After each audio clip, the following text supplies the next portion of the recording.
Hello my dear students, once again welcome to Digital Learning Department of Collegiate Education. Okay, from the previous videos we understood the meaning of working capital, importance of working capital, types of working capital and which are all the factors influencing the working capital. Okay, in this video let us understand how much working capital an organization has to maintain, okay, and what are the problems associated with the excess working capital, and also what are the importance of maintaining adequate working capital. Okay, as we all know, there is a time gap between the sale of goods and proceeds of the cash from that sales. Okay, during this period every organization has to maintain some cash, okay, that is called as the working capital. What happens if the organization will not have sufficient working capital?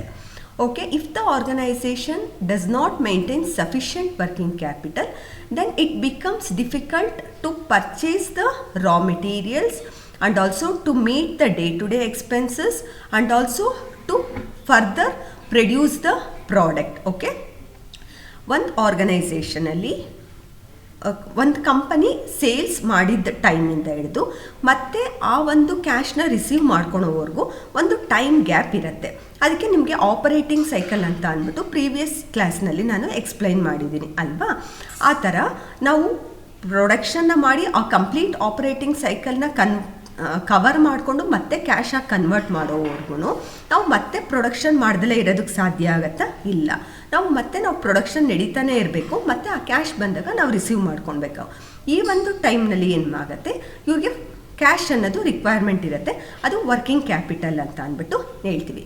Working capital ಇಲ್ಲ ಅಂತ ಅಂದರೆ ಅಥವಾ sufficient cash ಇಲ್ಲ ಅಂದರೆ ಇವ್ರಿಗೆ raw materials purchase ಮಾಡೋದಕ್ಕೂ problem ಆಗ್ಬೋದು, ಅಥವಾ ವೇಜಸ್ ಸ್ಯಾಲ್ರೀಸ್ನ ಪೇ ಮಾಡೋದಕ್ಕೂ ಪ್ರಾಬ್ಲಮ್ ಆಗ್ಬೋದು, ಮತ್ತು ಡೇ ಟು ಡೇ ಎಕ್ಸ್ಪೆನ್ಸಸ್ನ ಮೀಟ್ ಮಾಡೋದಕ್ಕೂ ಪ್ರಾಬ್ಲಮ್ ಆಗುವಂಥ ಚಾನ್ಸಸ್ ಇರುತ್ತೆ. ಓಕೆ, ಈಗ ನಾನು ಏನು ಹೇಳಿದೆ, every business organisation needs working capital, okay, for smooth and successful running of the business. ಒಂದು ಆರ್ಗನೈಸೇಷನ್ನು ಸ್ಮೂತಾಗಿ ಸಕ್ಸಸ್ಫುಲ್ಲಾಗಿ ರನ್ ಆಗಬೇಕು ಅಂತ ಅಂದರೆ ಅಲ್ಲಿ ಅಡಿಕ್ವೇಟ್ ವರ್ಕಿಂಗ್ ಕ್ಯಾಪಿಟಲ್ ಇರಬೇಕು ಅಂತ ಅಂದ್ಬಿಟ್ಟು ಹೇಳಿದೆ. ಎಲ್ಲ ಬಿಸ್ನೆಸ್ ಆರ್ಗನೈಸೇಷನಲ್ಲೂ ಸಫಿಷಿಯೆಂಟ್ ವರ್ಕಿಂಗ್ ಕ್ಯಾಪಿಟಲ್ ಇರಬೇಕು. ನಾನೀಗ ಅಡಿಕ್ವೇಟ್ ವರ್ಕಿಂಗ್ ಕ್ಯಾಪಿಟಲ್ ಅಂತ ಹೇಳಿದೆ. ಏನಂಗಂದರೆ ಅರ್ಥ, ಯಾವುದೇ ಒಂದು ಆರ್ಗನೈಸೇಷನ್ ವರ್ಕಿಂಗ್ ಕ್ಯಾಪಿಟಲ್ ತುಂಬ ಇಂಪಾರ್ಟೆಂಟ್ ಅಂತ ಅಂದ್ಬಿಟ್ಟು ಜಾಸ್ತಿ ವರ್ಕಿಂಗ್ ಕ್ಯಾಪಿಟಲ್ನ ಮೇಂಟೈನ್ ಮಾಡಿದ್ರೆ ಅದು ಪ್ರಾಬ್ಲಮ್ಮೇ ಆಗುತ್ತೆ. ಯಾವುದೇ ಆಗಲಿ ತುಂಬ ಜಾಸ್ತಿ ಆದರೂ ಪ್ರಾಬ್ಲಮ್ಮು, ತುಂಬ ಕಡಿಮೆ ಆಯಿತು ಅಂದ್ರೂ ಪ್ರಾಬ್ಲಮ್ ಅಲ್ವಾ. ಅದೇ ಥರನೇ ವರ್ಕಿಂಗ್ ಕ್ಯಾಪಿಟಲ್ಲು ಅಷ್ಟೇ, ಎಕ್ಸೆಸ್ ಆದರೂ ಪ್ರಾಬ್ಲಮ್ ಆಗುತ್ತೆ, ಇನ್ಅಡಿಕ್ವೇಟ್ ಅಥವಾ ಶಾರ್ಟೇಜ್ ಆದ್ರೂ ಪ್ರಾಬ್ಲಮ್ ಆಗುತ್ತೆ. ನಿಮ್ಗೆ ಅನ್ನಿಸ್ಬೋದು ವರ್ಕಿಂಗ್ ಕ್ಯಾಪಿಟಲು ಎಕ್ಸೆಸ್ ಆದರೆ ಏನು ಪ್ರಾಬ್ಲಮ್ ಆಗ್ಬೋದು ಅಂತ ಅಂದ್ಬಿಟ್ಟು. ಏನು ಪ್ರಾಬ್ಲಮ್ ಆಗುತ್ತೆ ಎಕ್ಸೆಸ್ ಆದರೆ? ನಿಮ್ಗೆ ಅನ್ಸ್ಬೋದು ವರ್ಕಿಂಗ್ ಕ್ಯಾಪಿಟಲ್ ಜಾಸ್ತಿ ಇದೆ ಏನು ಪ್ರಾಬ್ಲಮ್ ಅಂತ ಅಂದ್ಬಿಟ್ಟು.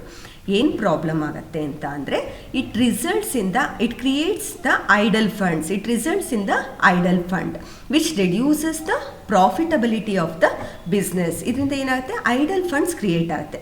ಇವಾಗ ಯಾವುದೇ ಒಂದು ಕ್ಯಾಪಿಟಲ್ ನಮ್ಮ ಆರ್ಗನೈಸೇಷನಲ್ಲಿ ಇದೆ ಅಂತ ಅಂದರೆ ಅದು ಫ್ರೀ ಆಗಂತೂ ಬಂದಿರಲ್ಲ, ಅದು ನಾವು ಯಾವುದೋ ಸೋರ್ಸಿಂದ ರೈಸ್ ಮಾಡಿದ್ವಿ, ಅದಕ್ಕೆ ಪರ್ಟಿಕ್ಯುಲರ್ ಕಾಸ್ಟ್ ಅನ್ನೋದು ಇನ್ಕರ್ ಆಗ್ತಾನೇ ಇರುತ್ತೆ.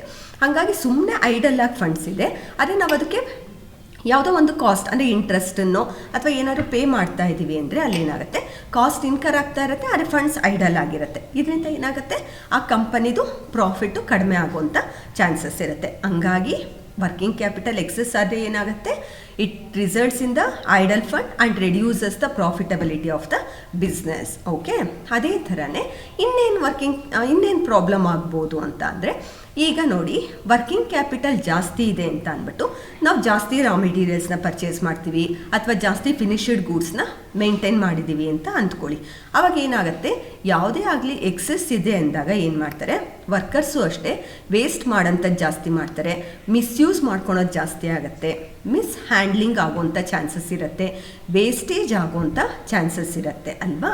ಹಾಗಾಗಿ ರಾ ಮೆಟೀರಿಯಲ್ಸು ಅಷ್ಟೇ ಎಷ್ಟು ಇರಬೇಕು, ಇನ್ವೆಂಟರೀಸು ಅಷ್ಟೇ ಇರಬೇಕು. ಅವಶ್ಯಕತೆಗಿಂತ ಜಾಸ್ತಿ ಆಯಿತು ಅಂದರೆ ಏನಾಗುತ್ತೆ, ಅಲ್ಲಿ ಮಿಸ್ ಹ್ಯಾಂಡ್ಲಿಂಗ್, ವೇಸ್ಟೇಜ್ ಮತ್ತು ಥೆಫ್ಟ್ ಈ ಥರ ಆಗೋಂಥ ಎಲ್ಲ ಚಾನ್ಸಸ್ಸೂ ಇರುತ್ತೆ ಅಲ್ವಾ.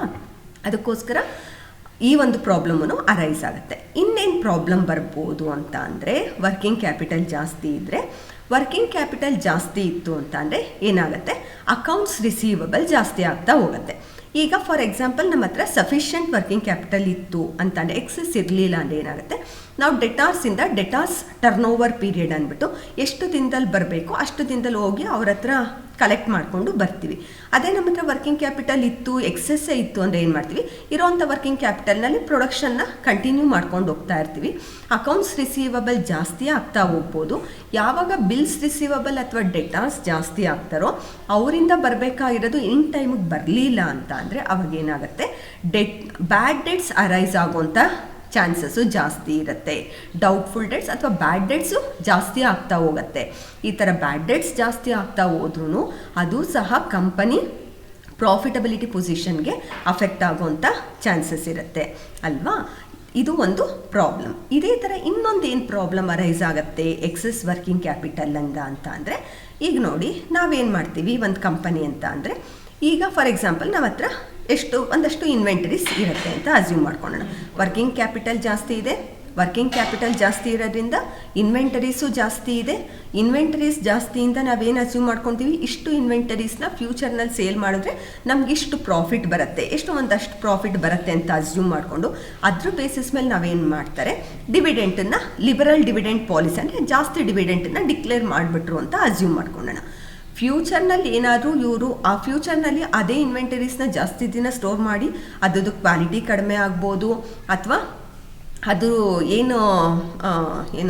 ಕ್ವಾಲಿಟಿ ಕಡಿಮೆ ಆಗುವಂಥ ಚಾನ್ಸಸ್ ಇರುತ್ತೆ, ಅಥವಾ ಅದು ಫ್ಯಾಷನ್ನೇ ಹಳೇದಾಗ್ಬೋದು, ಅಥವಾ ಈ ಥರದ್ದು ಏನೋ ಒಂದು ಪ್ರಾಬ್ಲಮ್ ಆಗಿ ಇವ್ರು ಅಂದ್ಕೊಂಡಷ್ಟು ಪ್ರಾಫಿಟ್ ಬರಲಿಲ್ಲ ಅಂತ ಅಂದರೆ ಅವಾಗ ಏನು ಪ್ರಾಬ್ಲಮ್ ಆಗುತ್ತೆ, ಇವ್ರು ಡಿವಿಡೆಂಟ್ ಎಷ್ಟು ಡಿಕ್ಲೇರ್ ಮಾಡಿರ್ತಾರೋ ಅಷ್ಟು ಡಿವಿಡೆಂಟನ್ನು ಫ್ಯೂಚರ್ ಡೇನಲ್ಲಿ ಕೊಡೋದಕ್ಕೆ ತುಂಬ ಕಷ್ಟ ಆಗುವಂಥ ಚಾನ್ಸಸ್ ಇರುತ್ತೆ ಅಲ್ವಾ. ಅದಕ್ಕೋಸ್ಕರ ವರ್ಕಿಂಗ್ ಕ್ಯಾಪಿಟಲ್ ಎಕ್ಸೆಸ್ ಆಯಿತು ಅಂದರೆ ಐಡಲ್ ಫಂಡ್ಸ್ ಕ್ರಿಯೇಟ್ ಆಗುತ್ತೆ, ಪ್ರಾಫಿಟಬಿಲಿಟಿ ಪೊಸಿಷನ್ ಕಡಿಮೆ ಆಗುತ್ತೆ, ಜೊತೆಗೆ ಇನ್ವೆಂಟರೀಸ್ ಜಾಸ್ತಿಯಾಗಿ ಏನಾಗುತ್ತೆ, ವೇಸ್ಟೇಜ್, ಮಿಸ್ ಹ್ಯಾಂಡ್ಲಿಂಗ್, ಥೆಫ್ಟ್ ಜಾಸ್ತಿ ಆಗುವಂಥ ಚಾನ್ಸಸ್ ಇರುತ್ತೆ, ಬ್ಯಾಡ್ ಡೆಟ್ಸ್ ಜಾಸ್ತಿ ಆಗುವಂಥ ಚಾನ್ಸಸ್ ಇರುತ್ತೆ, ಹೇಳಿದ್ದಷ್ಟು ಡಿವಿಡೆಂಟನ್ನು ಪೇ ಮಾಡೋದಕ್ಕೆ ಸಾಧ್ಯ ಆಗದಲೇ ಇರೋವಂಥ ಚಾನ್ಸಸ್ ಇರುತ್ತೆ. ಅದಕ್ಕೋಸ್ಕರ ಯಾವುದೇ ಒಂದು ಕಂಪನಿಯಾಗಿ ಆಗಲಿ ಎಕ್ಸೆಸ್ ವರ್ಕಿಂಗ್ ಕ್ಯಾಪಿಟಲ್ನ ಮೇಂಟೈನ್ ಮಾಡೋದ್ರಿಂದ ಪ್ರಾಬ್ಲಮ್ಸ್ ಅರೈಸ್ ಆಗುತ್ತೆ. ಓಕೆ, ಈಗ ಸಫಿಷಿಯೆಂಟ್ ವರ್ಕಿಂಗ್ ಕ್ಯಾಪಿಟಲ್ನಿಂದ ಏನೆಲ್ಲ ಅಡ್ವಾಂಟೇಜಸ್ ಆಗುತ್ತೆ ಅಂದ್ಬಿಟ್ಟು ಒನ್ ಬೈ ಒನ್ ನೋಡ್ತಾ ಹೋಗೋಣ. ಓಕೆ, ಏನು ಅಡ್ವಾಂಟೇಜಸ್ ಆಗುತ್ತೆ ಅಡಿಕ್ವೇಟ್ ವರ್ಕಿಂಗ್ ಕ್ಯಾಪಿಟಲಿಂದ? ಅಡಿಕ್ವೇಟ್ ವರ್ಕಿಂಗ್ ಕ್ಯಾಪಿಟಲ್ ಅಂತ ಅಂದರೆ ಏನು, ಎಕ್ಸೆಸ್ಸು ಇಲ್ಲ, ಶಾರ್ಟೇಜು ಇಲ್ಲ. ಒಂದು ಕಂಪನಿಗೆ ಎಷ್ಟು ಬೇಕೋ ಅಷ್ಟು ವರ್ಕಿಂಗ್ ಕ್ಯಾಪಿಟಲ್ನ ಮೇಂಟೈನ್ ಮಾಡಿದ್ರೆ ಅದಕ್ಕೆ ಏನಂತಾರೆ, ಅಡಿಕ್ವೇಟ್ ವರ್ಕಿಂಗ್ ಕ್ಯಾಪಿಟಲ್ ಅಂತ ಅಂತಾರೆ. ಓಕೆ, ಈ ಅಡಿಕ್ವೇಟ್ ವರ್ಕಿಂಗ್ ಕ್ಯಾಪಿಟಲಿಂದ ಏನೆಲ್ಲ ಅಡ್ವಾಂಟೇಜಸ್ ಆಗುತ್ತೆ ಅಂತ ಅಂದ್ಬಿಟ್ಟು ಒನ್ ಬೈ ಒನ್ ನೋಡ್ತಾ ಹೋಗೋಣ. ಏನು ಅಡ್ವಾಂಟೇಜಸ್ ಆಗುತ್ತೆ? Sufficient working capital, it enables a business concern to make prompt payment and also helps in creating and maintaining the good will.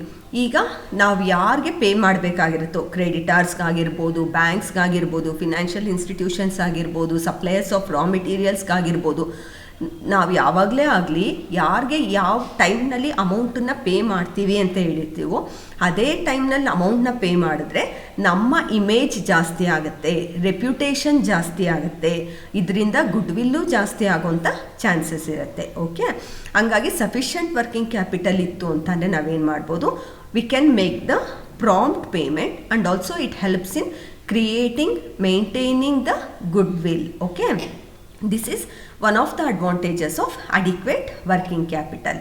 And next is the solvency of the business.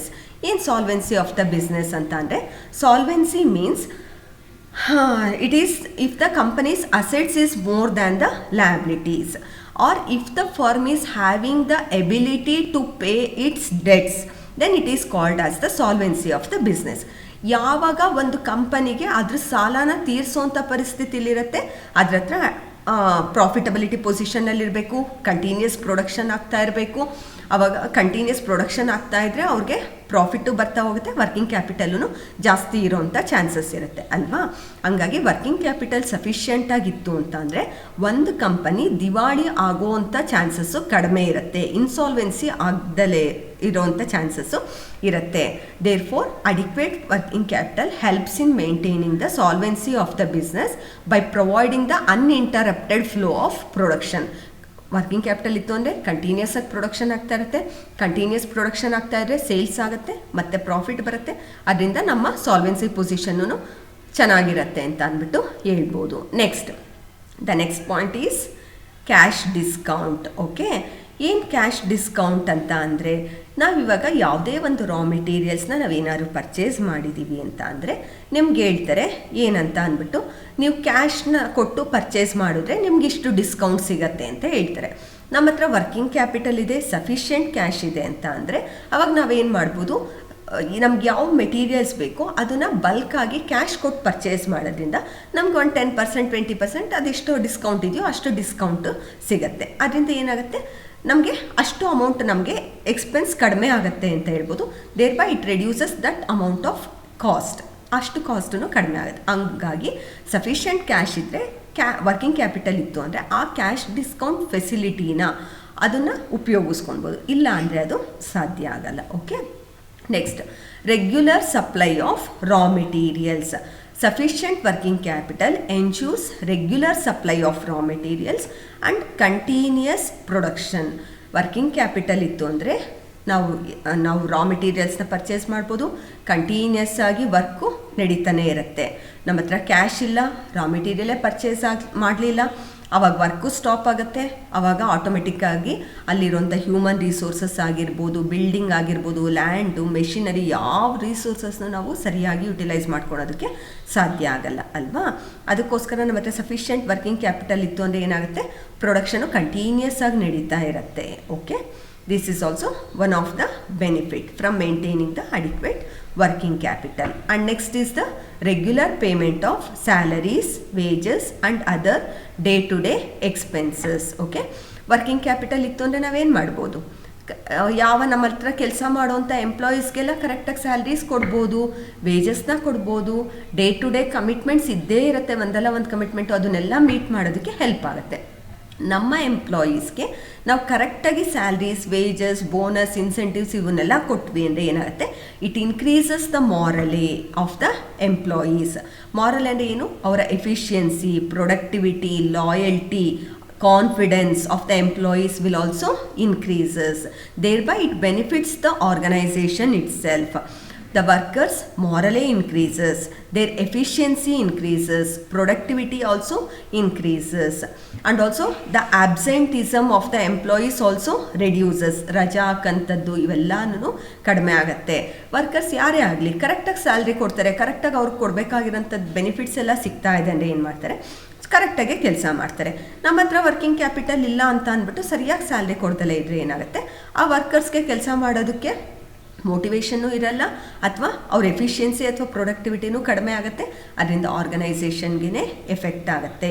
ಅದಕ್ಕೊಂದು proverb ಇದೆ, every organisation's success or failure depends upon the employees of the organisation. The employees are the backbone of the any organisation ಅಂತ ಅಂದ್ಬಿಟ್ಟು ಹೇಳ್ತಾರೆ ಅಲ್ವಾ. ಹಂಗಾಗಿ ಆ ಎಂಪ್ಲಾಯೀಸ್ಗೆ ಕೊಡಬೇಕಾಗಿರೋಂಥ benefits ಅಥವಾ salaries ಎಲ್ಲ ಕೊಟ್ಟು ಅಂತಂದರೆ ನಮಗೇನಾಗುತ್ತೆ, ಕೊಡಬೇಕು ಅಂತಂದರೆ ನಮ್ಮ ಹತ್ರ ಸಫಿಷಿಯೆಂಟ್ ವರ್ಕಿಂಗ್ ಕ್ಯಾಪಿಟಲ್ ಇತ್ತು ಕೊಟ್ಟರುವಿ ಅಂತ ಅಂದರೆ ಏನಾಗುತ್ತೆ, ನಮ್ಮ ಆರ್ಗನೈಸೇಷನ್ದು ಪ್ರೊಡಕ್ಟಿವಿಟಿನೂ ಅಥವಾ ಪ್ರಾಫಿಟಬಿಲಿಟಿನೂ ಜಾಸ್ತಿ ಆಗುವಂಥ ಚಾನ್ಸಸ್ ಇರುತ್ತೆ.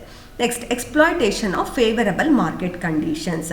ಏನು exploitation of favourable market conditions ಅಂತ ಅಂದರೆ, ಈಗ ಕೆಲವೊಂದು ಸಂದರ್ಭದಲ್ಲಿ ಏನಾಗುತ್ತೆ, ಫಾರ್ ಎಕ್ಸಾಂಪಲ್ ಗೋಲ್ಡ್ ಅಂದ್ಕೊಳ್ಳಿ, ದಿನ ಏನಾಗ್ತಾ ಇರುತ್ತೆ, ಪ್ರೈಸಸ್ಸು ವೇರಿ ಆಗ್ತಾ ಇರುತ್ತೆ.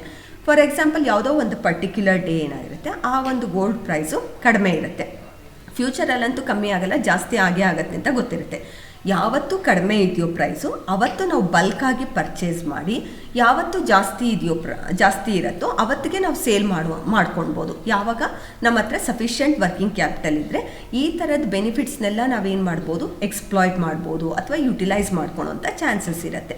ಇಲ್ಲ ಅಂತ ಅಂದರೆ ಸಾಧ್ಯ ಆಗಲ್ಲ. Okay, next good customer and suppliers relationship. ಏನು good customers and suppliers relationship ಅಂತ ಅಂದರೆ, ನಮ್ಮ ಕಸ್ಟಮರ್ಸ್ಗೆ ನಾವು ಕ್ರೆಡಿಟ್ ಫೆಸಿಲಿಟೀಸ್ನ ಕೊಡಬೇಕಾಗತ್ತೆ, ಸಾಲನ ಕೊಡಬೇಕಾಗತ್ತೆ. ಯಾವಾಗ ನಾವು ಸಾಲ ಕೊಡೋ ಪರಿಸ್ಥಿತಿಲಿರ್ತೀವಿ, ನಮ್ಮ ಹತ್ರ ಸಫಿಷಿಯೆಂಟ್ ವರ್ಕಿಂಗ್ ಕ್ಯಾಪಿಟಲ್ ಇದ್ದಾಗ. ಅವ್ರಿಗೆ ಸಾಲ ಕೊಟ್ವಿ, ಅವ್ರ ಹತ್ರ ಒಳ್ಳೆ ರಿಲೇಷನ್ಶಿಪ್ ಇರಬೇಕು ಅಂತಂದರೆ ಕ್ರೆಡಿಟ್ ಫೆಸಿಲಿಟೀಸ್ಗೆ ಸೇಲ್ ಮಾಡಬೇಕಾಗುತ್ತೆ. ನಮ್ಮ ಸಪ್ಲೈಯರ್ಸ್ ಹತ್ರ ಅಂದರೆ ನಮಗೆ ಯಾರು ರಾ ಮೆಟೀರಿಯಲ್ ಸಪ್ಲೈ ಮಾಡ್ತಾ ಇದ್ದಾರೋ ಅವ್ರ ಹತ್ರ ಒಳ್ಳೆ ರಿಲೇಷನ್ಶಿಪ್ ಇರಬೇಕು ಅಂದರೆ ಏನು ಮಾಡಬೇಕು, ಅವ್ರಿಗೆ ಇನ್ ಟೈಮ್ನಲ್ಲಿ ಪ್ರಾಂಪ್ಟ್ ಪೇಮೆಂಟ್, ಕರೆಕ್ಟ್ ಟೈಮಲ್ಲಿ ಹೇಳಿದ ಟೈಮ್ಗೆ ಅವ್ರಿಗೆ ಪೇಮೆಂಟ್ ಮಾಡಬೇಕಾಗತ್ತೆ. ಹಾಗಾಗಿ ನಾವು ನಮ್ಮ ಸಪ್ಲೈಯರ್ಸ್ಗೆ ಕರೆಕ್ಟಾಗಿ ಪೇ ಮಾಡಬೇಕು ಅಂದರೂ ನಮ್ಮ ಹತ್ರ ಸಫಿಷಿಯೆಂಟ್ ವರ್ಕಿಂಗ್ ಕ್ಯಾಪಿಟಲ್ ಇರಬೇಕು. ನಮ್ಮ ಕಸ್ಟಮರ್ಸ್ಗೆ ಕ್ರೆಡಿಟ್ ಫೆಸಿಲಿಟೀಸ್ನಲ್ಲಿ ಗೂಡ್ಸ್ನ ಕೊಡಬೇಕು ಅಂದರೂ ನಮ್ಮ ಹತ್ರ ಸಫಿಷಿಯೆಂಟ್ ವರ್ಕಿಂಗ್ ಕ್ಯಾಪಿಟಲ್ ಇರಬೇಕು. ಹಂಗಾಗಿ ನಮ್ಮ ಹತ್ರ ಸಫಿಷಿಯೆಂಟ್ ವರ್ಕಿಂಗ್ ಕ್ಯಾಪಿಟಲ್ ಇತ್ತು ಅಂದರೆ we can maintain the good relationship with customers and also with the suppliers. Okay, and next the last one is quick and regular return on investment. ಏನು quick and regular return on investment ಅಂದರೆ, ಎಲ್ಲ share holders ನಮ್ಮ ಕಂಪನಿನಲ್ಲಿ ದುಡ್ಡು investment ಮಾಡಿದ್ದಾರೋ ಅವ್ರಿಗೆ regular ಆಗಿ ನಾವು dividend ಕೊಡಬೇಕು, ಹೇಳಿದ ಟೈಮ್ಗೆ ಕ್ವಿಕ್ ಡಿವಿಡೆಂಟನ್ನು ಕೊಡಬೇಕು ಅಂತ ಅಂದರೆ ನಮ್ಮ ಹತ್ರ ಏನಿರಬೇಕು, ಸಫಿಷಿಯೆಂಟ್ ವರ್ಕಿಂಗ್ ಕ್ಯಾಪಿಟಲ್ ಇದ್ದರೆ ಮಾತ್ರ ನಾವು ಅದನ್ನು ಪೇ ಮಾಡೋದಕ್ಕೆ ಸಾಧ್ಯ ಆಗುತ್ತೆ ಅಲ್ವಾ. ನಮ್ಮ ಕಂಪನಿ ಶೇರ್ ಹೋಲ್ಡರ್ಸ್ಗೆ ಕ್ವಿಕ್ ಅಥವಾ ರೆಗ್ಯುಲರ್ ಡಿವಿಡೆಂಟ್ ಕೊಡಬೇಕು ಅಂದರೆ ನಮ್ಮ ಹತ್ರ ಸಫಿಷಿಯೆಂಟ್ ವರ್ಕಿಂಗ್ ಕ್ಯಾಪಿಟಲ್ ಇರಬೇಕು. ಕೊಟ್ವಿ ಅಂತ ಅಂದರೆ ಆಟೋಮೆಟಿಕಲಿ ಏನಾಗುತ್ತೆ, ನಮ್ಮ ಮಾರ್ಕೆಟ್ ವ್ಯಾಲ್ಯೂ ಆಫ್ ದ ಶೇರ್ಸನ್ನು ಇನ್ಕ್ರೀಸ್ ಆಗೋಂಥ ಚಾನ್ಸಸ್ ಇರುತ್ತೆ. ಅರ್ಥ ಆಯ್ತಲ್ವಾ ಇವಾಗ ಏನೆಲ್ಲ ಅಡ್ವಾಂಟೇಜಸ್ ಆಗುತ್ತೆ ಸಫಿಷಿಯೆಂಟ್ ಅಥವಾ ಅಡಿಕ್ವೇಟ್ ವರ್ಕಿಂಗ್ ಕ್ಯಾಪಿಟಲ್ ಇದ್ದರೆ ಅಂತ ಅಂದ್ಬಿಟ್ಟು. ಇವತ್ತಿನ ವಿಡಿಯೋದಲ್ಲಿ ಏನೇನು ಅರ್ಥ ಮಾಡ್ಕೊಂಡ್ರಿ, ವರ್ಕಿಂಗ್ ಕ್ಯಾಪಿಟಲ್ ಎಷ್ಟು ಇಂಪಾರ್ಟೆಂಟು, ವರ್ಕಿಂಗ್ ಕ್ಯಾಪಿಟಲ್ ಎಕ್ಸೆಸ್ ಇದ್ದರೂ ಏನು ಪ್ರಾಬ್ಲಮ್ ಆಗುತ್ತೆ, ಮತ್ತು ಅಡಿಕ್ವೇಟ್ ವರ್ಕಿಂಗ್ ಕ್ಯಾಪಿಟಲಿಂದ ಏನೆಲ್ಲ ಅಡ್ವಾಂಟೇಜಸ್ ಆಗುತ್ತೆ ಅಂತ ಅಂದ್ಬಿಟ್ಟು ಇವತ್ತಿನ ವಿಡಿಯೋದಲ್ಲಿ ಅರ್ಥ ಮಾಡ್ಕೊಂಡಿದ್ದೀರಾ ಅಂತ ಅಂದ್ಕೊಳ್ತೀನಿ. I hope this video is helpful for you to understand the importance of adequate working capital.